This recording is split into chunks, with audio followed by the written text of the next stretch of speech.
Hai, apa kabar semuanya? Saya Gideon Simanjuntak kembali membawa kabar baik bagi setiap saudara pada pagi hari ini. Karena saya percaya Tuhan Yesus ingin saudara diberkati sepanjang hari ini. Dan kunci untuk diberkati sepanjang hari ini dengan memulai hari bersama dengan Tuhan. Sama-sama kita tundukkan kepala, kita bersatu di dalam doa. Bapa di dalam surga, Bapa yang kami sembah dalam nama Tuhan kami Yesus Kristus. Kami datang bersama dengan Engkau, kami menghadap tata belas kasihan-Mu Tuhan. Tolong kami sepanjang hari ini, mampukan kami melewati hari ini agar kami boleh menjadi berkat. Nama Tuhan yang dipermuliakan. Pakai hamba-Mu untuk juga menjadi saluran berkat agar setiap lidah kalimat yang keluar dari mulut hamba, nama Tuhan yang dipermuliakan. Dalam nama Tuhan Yesus hamba berdoa, siapapun yang menonton renungan ini, mereka diberkati berkelimpahan. Setiap kita yang siap diberkati, sama-sama kita katakan amin. Hari ini temanya adalah tetap menjadi berkat di masa sukar. Di masa-masa yang sulit ini, ekonomi menurun, sakit penyakit sedang merajalela, banyak kabar buruk, tapi perintah Tuhan tidak berubah. Tuhan mau saudara tetap menjadi berkat sekalipun masa-masa sedang sukar. Dalam keadaan apapun kita harus tetap menjadi berkat. Artinya apa? Menjadi perpanjangan tangan Tuhan dimanapun saudara berada. Karena saya percaya menjadi berkat bukan bicara banyaknya uang. Karena ada banyak orang, banyak harta, banyak uang, tapi gak jadi berkat. Tapi ada orang yang uangnya gak banyak, hartanya cenderung kekurangan, tapi dia mau menjadi berkat dengan memberi waktunya, memberi hatinya, bahkan apa yang ada padanya dapat bisa menolong orang banyak. Suatu hari Alkitab menggambarkan Yesus sedang melihat seorang tua janda miskin yang memberikan persembahan. Alkitab katakan persembahannya gak begitu banyak, tapi kerelaannya yang dihargai oleh Allah. Firman Tuhan mengatakan demikian dalam 1 Samuel 30 ayatnya yang ke-11 sampai dengan ayatnya yang ke-12. Yuk sama-sama kita baca 1 Samuel 30, 11 sampai dengan ke-12. Kemudian mereka menemui seorang Mesir di padang, lalu membawanya kepada Daud.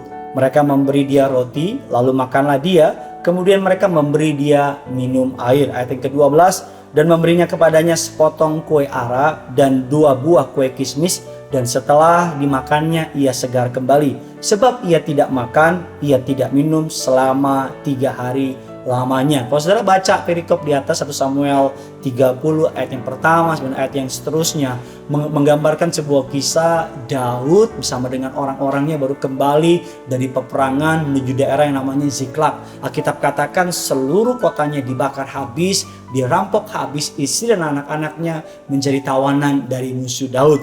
Dalam pengejaran Daud mengejar musuh-musuhnya, Alkitab mengatakan Daud bertemu dengan orang Mesir yang sedang kelaparan, kehausan, 3 hari lamanya tidak makan, tidak minum. Kalau orang biasanya kalau ketika sedang terdesak, ada keperluan dalam hidupnya, dia gak perluin orang lain. Tapi Alkitab memberikan kita contoh yang menarik.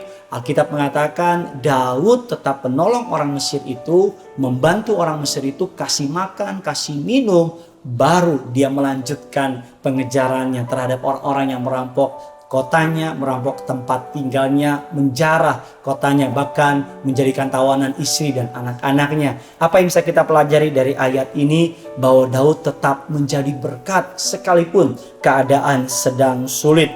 Jangan tutup telinga kita kepada orang-orang yang membutuhkan kita. Jangan tutup telinga kita kepada orang-orang yang sedang mencari pertolongan. Alkitab mengatakan dalam Matius 9 ayat yang ke-13, jadi pergilah, pelajarilah arti firman ini. Yang kuhendaki ialah belas kasihan dan bukan persembahan. Karena aku datang bukan untuk memanggil orang benar, melainkan orang berdosa.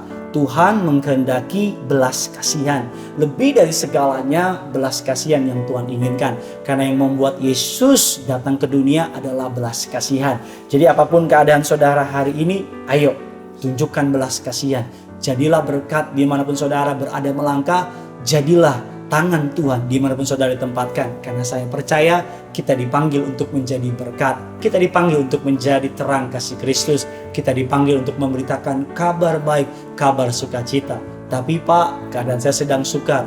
Tapi Pak, uang saya sedang kekurangan. Tapi Pak, saya sedang sakit.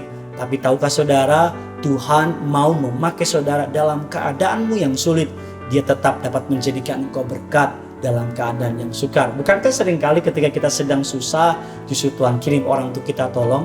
Bukankah ketika kita sedang sakit hati, sedang kecewa, sedang butuh penghiburan, justru orang kirim untuk kita hibur, untuk kita berikan kekuatan? Kalau saudara lakukan itu, saudara akan dianggap oleh kerajaan surga, saudara tetap menjadi berkat sekalipun keadaan sedang sukar. Maka dengan sendirinya saudara juga akan dipuaskan, saudara juga akan ditolong, saudara juga akan diberikan pembelaan. Karena dalam kisah Daud ini, orang Mesir ini memberitahukan kemana tempat orang-orang yang menangkap istri Daud, kemana ke tempat orang-orang yang menjara kota Ziklag, dan kemenangan Daud raih karena melakukan pertolongan bagi orang-orang yang membutuhkan.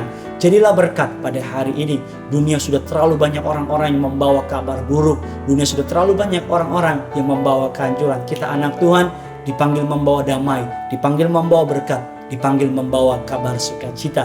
Bagikan kabar baik ini kepada mereka yang sedang membutuhkannya. Karena sama seperti saudara diberkati, mereka juga harus diberkati. Yang punya surga, crazy love with you. Bye-bye.